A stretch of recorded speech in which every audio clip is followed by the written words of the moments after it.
আসসালামু আলাইকুম। এটা একটা ডাম্বায়ার হাফমুন অসুস্থ বেটা। আর এটাও একটা অসুস্থ বেটা। ২ টা লেজ চিমসে গিয়েছে। প্রায় মারা যায় অবস্থা। আমি একটা বেসিক ট্রিটমেন্ট দিয়েছি জাস্ট ৩ দিন। ৩ দিন পরে মাছ ২ টার অবস্থা আপনারা দেখতে পাচ্ছেন। ফুল অ্যাক্টিভ এবং এই ২ টা যে অসুস্থ ছিল বুঝার কোনোই উপায় নেই। সো এই বেসিক ট্রিটমেন্টটা করার সময় আমি ক্যামেরা বন্দি করে রাখছি যাতে আপনাদেরকে দেখাতে পারি। আমার খুব ভাল লাগতেছে যে এরকম সহজ একটা ট্রিটমেন্ট আপনাদেরকে আমি দেখাই দিতে পারবো যার মাধ্যমে অসুস্থ মাছ একদম ইনশাল্লাহ সুস্থ হয়ে যাবে। ট্রিটমেন্টের জন্য আমি ব্যবহার করতেছি জাস্ট লবণ। আমি প্রথমে এখানে ১ গ্লাসের মতো পানি নিয়ে নিচ্ছি, পরিষ্কার পানি। তার মধ্যে এই ডলফিন ব্র্যান্ডের মোটা লবণটা আমি ব্যবহার করতেছি। আপনারা যেকোনো ব্র্যান্ডের মোটা লবণ ব্যবহার করবেন। এখানে ১ চামচের ৪ চামচের ১ ভাগ লবণ আছে। সেটা আমি প্রথমে পানিতে দিয়ে সুন্দর করে মিক্স করে নিচ্ছি। এই ট্রিটমেন্টের নাম হচ্ছে সল্ট বাথ। আপনারা চাইলে এটা রক সল্ট অথবা পিঙ্ক সল্টও করতে পারেন। এখন আমার এই অসুস্থ মাছ ২ টাকে আমি এই লবণ পানি দিয়ে গোসল করাবো। অবশ্যই একটু মনোযোগ করে দিয়ে খেয়াল করবেন যাতে মিস্টেক না হয়, কারণ এতে করে আপনার মাছ মারা যেতে পারে। প্রথমে একটা বয়মে আমি পানি রেডি রাখলাম যেটার মধ্যে আমি ট্রিটমেন্ট দেওয়ার পর মাছটাকে রাখবো। অবশ্যই ওল্ড ওয়াটার ব্যবহার করবেন। তো অসুস্থ মাছটাকে ধরে আমি লবণ পানিতে ৩ থেকে ৫ সেকেন্ডের জন্য রাখবো।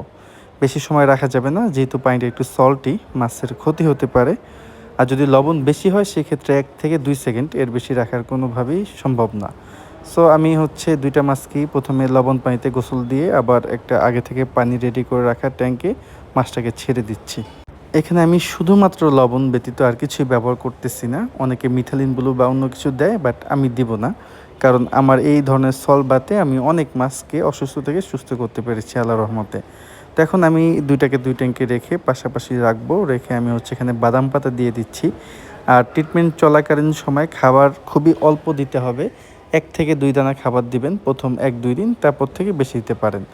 আচ্ছা, আমি এখানে রেখে যাওয়ার জাস্ট আধা ঘন্টা পর আমি যখন আবার রুমে আসি, আসার পর দেখি মাছ ২ টা অলরেডি ফ্লাশ শুরু করে দিয়েছে। এই হলো ফার্স্ট ডে আমার আপডেট। আচ্ছা, দ্বিতীয় দিন আমি আবার আগের দিনের মতো ১ গ্লাস পানিতে ১ চামচের ৪ ভাগের ১ ভাগ লবণ নিয়ে নিচ্ছি। নেওয়ার পরে সেটা সুন্দর করে মিক্স করব। মিক্স করে আজকে আমি আবার আগের দিনের মতোই সল্ট বারটা দিব। বাট আজকে মাছটাকে আমি একটু বেশি সময় রাখবো। কারণ হচ্ছে মাছটা আজকে আগের দিন থেকে একটু সুস্থ। এইজন্য সে একটু বেশি সহ্য করতে পারবে। কারণ অসুস্থ অবস্থায় লবণ পানিতে বেশিক্ষণ রাখলে মাছটা দেখা যাচ্ছে ফুলকাতে লবণ প্রবেশ করে মারা যেতে পারে। তবে অবশ্যই লবণটা একটু কম দেওয়ার চেষ্টা করবেন। লবণ বেশি হয়ে গেলে মাছের ক্ষতি হবে, সেটা একদম সুস্থ মাছ হোক বা অসুস্থ মাছ হোক। তো আজকেও আমি আগের দিনের মতো মাছ ২ টাকে লবণ পানিতে দিচ্ছি, বাট আজকে